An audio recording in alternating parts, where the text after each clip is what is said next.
Try and hold the microphone a bit further away from my face because I got a few complaints about the mouth noises from my mum. She's the only one who watches my videos at this point. Please like and subscribe. This video contains spoilers for Heartstopper and Alice Oseman's other works. Trigger warning. This video contains mentions of mental health problems, homophobia, and self-harm.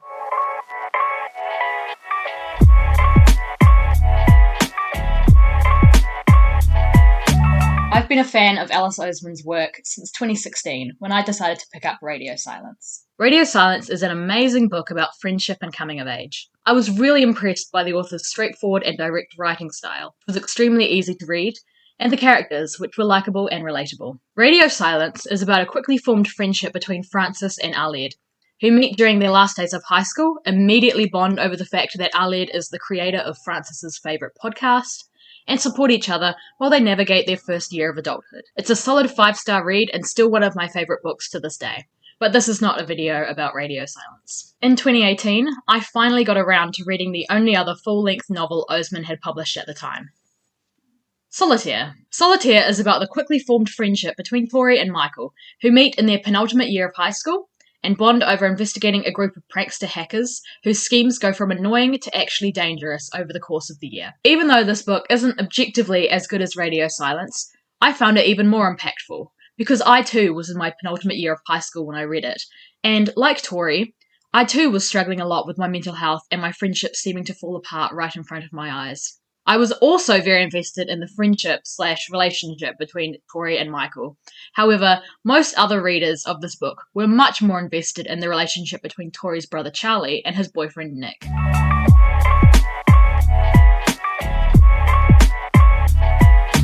Solitaire came out in 2015, and Charlie and Nick's relationship was so popular amongst its fans that it prompted Oseman to write a bonus novella called Nick and Charlie. The novella is set a few years after Solitaire.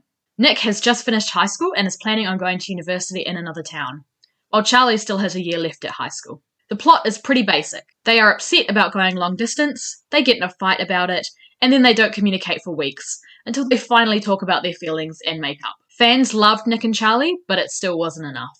So later that same year, Oseman released another novella, This Winter.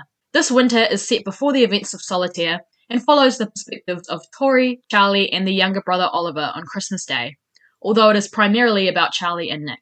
Fans loved This Winter, but it still wasn't enough. So in 2016, Oseman decided to flex her art skills and create a webcomic about Nick and Charlie. And thus, Heartstopper was born. It was first published on Tumblr and Tapas, but in 2019 moved to Webtoon, which is where I started reading it. At first, it felt like secret bonus content for fans of Oseman's work, with the occasional chronically online gay stumbling across it. But all that changed in 2019. When Heartstopper was picked up by a mainstream publishing company and turned into a physical book. Suddenly, people were discovering Oseman's work through Heartstopper. Solitaire felt like the secret bonus content for Heartstopper rather than the other way around. And that feeling was exacerbated in 2022 with the release of the Netflix TV show adaptation. Now don't get me wrong, I definitely don't want to hate on any new fans. I may like to brag about being an OG, but honestly, the more people I can talk to and bond with about Heartstopper, the better, no matter when and how they discovered it. I also don't want to hate on the TV show. I think the TV show is an amazing adaptation. I love the addition of characters like Isaac, Imogen, James, and Naomi, who weren't in the comics, and I love how there's more of a focus on the side characters and their relationships, such as Al and Tao, Tara and Darcy, and Imogen and Sahar, and Ben's bigger role as the antagonist than what he had in the comics. But we need to talk about the repercussions of Heartstopper's success on the Osemanverse. I didn't actually get around to reading the novellas until this year. Well, technically last year, actually, when I'm filming this. But it was this year when I wrote the script. I liked This Winter well enough, but I was really not a fan of Nick and Charlie, or at least not at the time. But I've spent a whole year thinking about it, and I've finally figured out why, and I've changed my mind. In case you didn't gather from the plot summary I gave earlier, the entire plot of Nick and Charlie hinges on miscommunication. Nick and Charlie don't talk about their feelings in a healthy way. They just bottle them up until they're at a party and Charlie is really drunk and they start yelling and swearing at each other in a very intense scene. Then they assume the other one has broken up with them and don't talk for 2 weeks, until Tori convinces Charlie to reach out because he's been so depressed. I think it's important to note that Nick and Charlie is often still promoted as a solitaire novella, rather than a Heartstopper novella, which explains why a lot of Heartstopper fans didn't like it. Despite the fact that they share the same characters, the Heartstopper universe is wildly different from the solitaire universe. I would sum it up as Heartstopper is set in a world where people are inherently good, and Solitaire is set in a world where people are inherently bad. Charlie and Nick in Solitaire are very different to how they are in Heartstopper, and Nick and Charlie leans much closer to their original depiction. A good example of their very different relationship in Solitaire comes from one of the most dramatic and upsetting scenes in the book. Nick and Charlie get into a fight over dinner, and Nick storms out. Because Charlie's eating disorder is much worse in Solitaire, and he also has OCD, he ends up locking himself in the kitchen and self-harming. When Tori finds him, she goes off at Nick, blaming him for what happened, but Nick shows up to support Charlie and their relationship heals. This is not something that we would ever see happen in Heartstopper. In fact, since the timelines of Heartstopper and Solitaire overlap, and since this scene did not occur in Heartstopper, it was basically retconned. Hello, this is a message from the future with a slight correction. I reread the whole eating disorder arc in Heartstopper and realised that this scene technically does happen, it's just mentioned super vaguely in a flashback, without going into any details about what they actually fought about. Which is really weird because this is the only time in Heartstopper that Nick and Charlie get into an argument like this. And Nick has been such a patient and supportive boyfriend up until this point. So what happened? I want to know! Alice, drop the receipts! Nick and Charlie never fight in the world of Heartstopper. Anyone who's ever been in a relationship will know that it's impossible to never fight. Now, if you're constantly arguing, raising your voices at each other, or, God forbid, hitting each other, that's not a healthy relationship and you need to break up. But the odd disagreement is not a deal breaker, and when you're young and in your first ever relationship, I think it's normal to struggle with communication and understanding your feelings. Love is a very intense emotion and it can be overwhelming at times. Nick and Charlie's fight in, well, Nick and Charlie, is much more aligned with their depiction in Solitaire, and with real life in general. Their relationship is not perfect, because no relationship is, but they overcome the hurdles and make it work because they love each other. Which is a more powerful message? That, or the message in Solitaire? Which is a more powerful message? That, or the message from Heartstopper that your relationship must be perfect? The more I've thought about it since, the more I like and appreciate Nick and Charlie, and I actually prefer their relationship in that book compared to in Heartstopper. So many new fans of the Oseman verse are coming from Heartstopper and expecting the other books about the same characters to have the same tone, only to then be shocked and disappointed when they don't. This is a bit of a problem that Oseman herself has recently attempted to solve.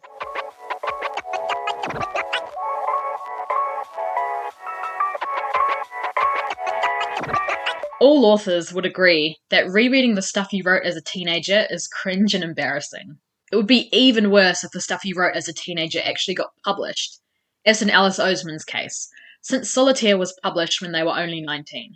But just because you will inevitably cringe at your old writings, that doesn't mean that they are cringe. Solitaire was an authentic depiction of the experience of being a teenager, in a way that only a teenager can capture. But it seems like the success of Heartstopper has made Oseman even more embarrassed by her old work. You're not embarrassing, Solitaire, I love you. Last year, 8 years after its original release, an updated edition of Solitaire hit the shelves. I have not read this new edition and compared it to the old one, and I don't care to, honestly. But luckily, Audra Miller from Fun Fandom blog did, so I will be heavily referencing their blog post about it for this section. It will be linked in the description. Shout out to them for making the effort to read both editions side by side and take notes. That's God's work. Solitaire was heavily rewritten for the main purpose of fitting more closely with the canon of Heartstopper, and also removing some of the more problematic aspects. But Miller and me are in agreement that this was to the book's detriment and prefer the original edition. Let's look at a few specific examples. I already mentioned that the original version of Solitaire features a scene where Nick and Charlie fight, and Charlie has a panic attack and self-harms. In the new version, the scene is much less serious. He doesn't need to be taken to hospital for it, and the references to blood or him cutting his wrists are removed. Later, there is a scene where Ben beats Charlie up. In the original, he's beaten up pretty badly before Tori and the others arrive to help him. But in the new version, Ben punches him, once, and not even very hard. Nick's introduction in the original edition reads, Nick Nelson, a year 12 like me, is one of those laddish lads who actually is into all those stereotypical things like rugby and beer and swearing and all that. I can't really remember when Nick and Charlie became Nick and Charlie, but Nick is the only one who visited Charlie when he was ill, so in my books, he's definitely alright. While in the new edition, he is described more like the way he is in Heartstopper. At first glance, Nicholas Nelson, a year 12 like me, looks exactly like the kind of scary lads you'd see crammed into the back of the school bus, ready to throw sandwiches at you. But in reality, Nick is actually the human embodiment of a golden retriever puppy, as well as being trimmed rugby captain and a genuinely lovely person. There's also a scene in the original where Charlie gives Nick a bit of crap for never having seen Twilight, while in the new edition, Nick is a huge fan. Could you imagine Heartstopper with a version of Nick who drinks and swears and is really serious about playing rugby with his bros and watching Fast and Furious? We could have had it all. Tori's final reflections on her relationship with Becky were changed from the more subtle, Becky is a good person in her heart, I guess I've always known that, to the much more overt and almost preachy, I've said a lot of nasty stuff about Becky. Maybe sometimes it was accurate, but sometimes it wasn't. I think I say a lot of nasty stuff for no reason, even to people I love. In the old version, the other students at school gossiped a lot about whether or not Michael was gay, while in the new edition, they were all like, is he not straight? Is he queer? Has he come out? Like they're trying to be inclusive for the audience, even though it doesn't really make sense for Tori's supposedly awful classmates to be super progressive and open to different sexualities. Also, a bunch of Harry Potter references were removed, which kind of makes sense because fuck J.K. Rowling. But we also can't deny that those books were and still are a pop culture staple. They also cut all the references to BBC Sherlock. Basically, I would summarise all the changes as Oseman sanding down all the rough edges of the original book, making it as smooth and harmless as possible. Thanks.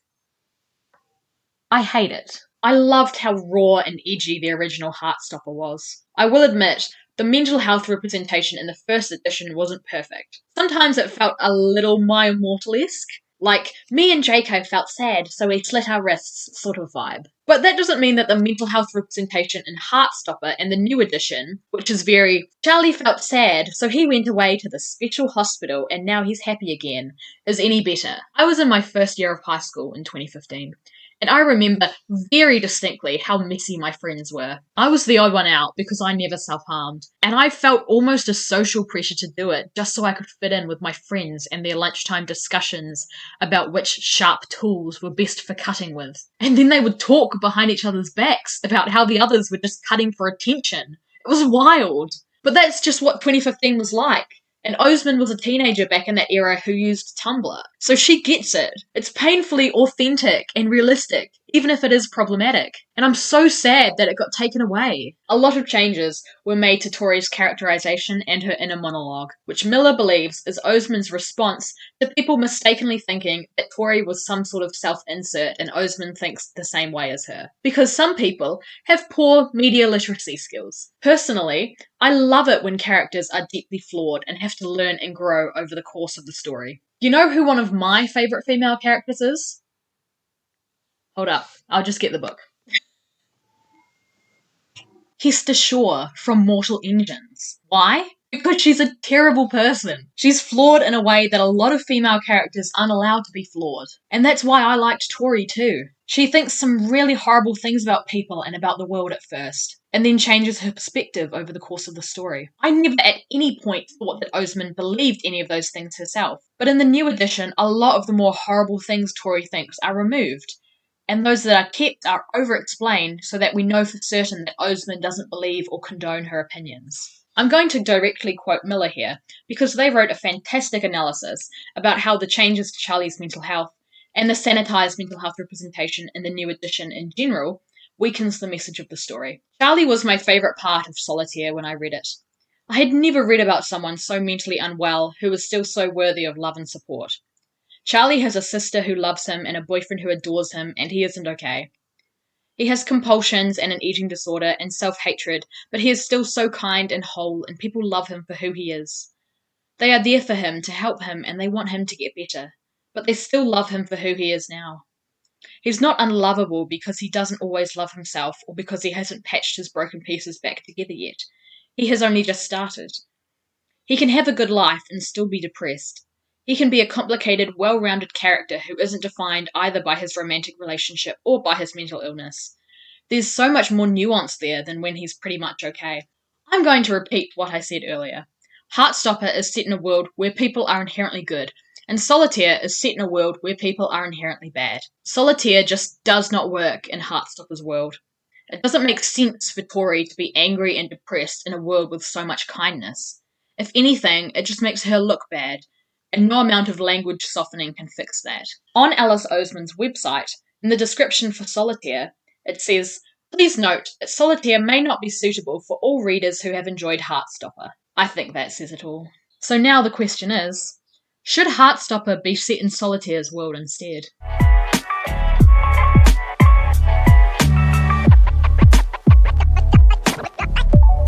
I'm going to start off this section by talking about my OTP. Do people still use that word? I don't even still use it, to be honest. My favourite fictional couple. Let's go get them. Oh, God. Jesus. This was a bad idea. Oh, my ass.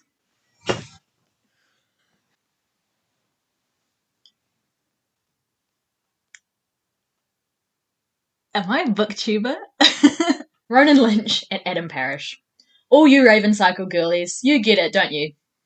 You get it, you agree. Ronan and Adam don't have much in common with Nick and Charlie, aside from the fact that they're both MLM couples involving one canonically gay man and one canonically bisexual man. And the reason why I'm so obsessed with Ronan and Adam's relationship in a way that I never could be with Nick and Charlie, Heartstopper's version, is because they are fundamentally incompatible. Without spoiling the Raven Cycle too much, because I want you all to go away and read it after finishing this video. Ronan and Adam's incompatibilities are summed up as Adam is always looking forward to the future, while Ronan can only focus on the present or look back to the past. Ronan is a magical farmer boy who becomes violently ill if he leaves his ancestral home for too long, while Adam, despite also being a magical boy, is able to travel and live a mostly normal life, and he wants to go to Harvard. This difference causes a lot of conflict, a lot of angst, and we all know that angst is the foundation of a compelling ship. Much like Nick and Charlie in Nick and Charlie, Ronan and Adam go through a period of miscommunication where they both assume the other has broken up with them. It's messy as hell. And I love it. We can put them away now. Oh, oh God. The problem with Heartstopper is it doesn't have angst like this. The only angst seems to come from Charlie's mental health problems, which in turn make them feel romanticised. Like the only purpose they serve is making Charlie hurt so Nick can comfort him. Heartstopper has the opportunity to explore what it's like to be in a relationship with someone who has really bad mental health issues and doesn't want your help, even though you desperately want to give it to them. Charlie is struggling a lot inside, but he's worried about being a burden to Nick, and Nick wishes Charlie would open up to him more.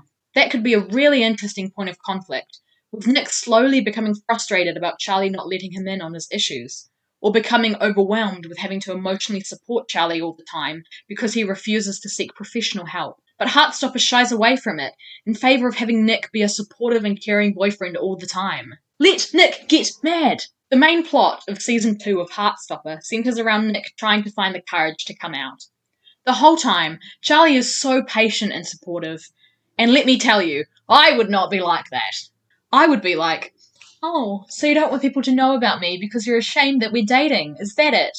I actually feel like this line of thinking makes sense for Charlie's character, since we already saw him in Season 1 distancing himself from Nick because he blamed himself for Nick getting in a fistfight with Harry. This could have been a super interesting storyline for them to go with, but they were too afraid to go there because they didn't want Charlie to have any character flaws. I get why people like Heartstopper, and I don't want to make fun of them for it. I've been watching a lot of gay movies lately, and most of them are incredibly depressing. Heartstopper is a breath of fresh air, a story where the gays get to live and be happy and be together forever. That kind of representation is important. Additionally, Heartstopper depicts a lot of different sexualities and gender identities that aren't often represented in mainstream media. I'm glad it exists. And if Heartstopper existed in a vacuum, and it was the only thing Alice Oseman had ever written, I probably wouldn't be making this video critiquing it. But having seen what Oseman is capable of writing in Solitaire and Nick and Charlie, I can't help but see Heartstopper through the lens of what might have been.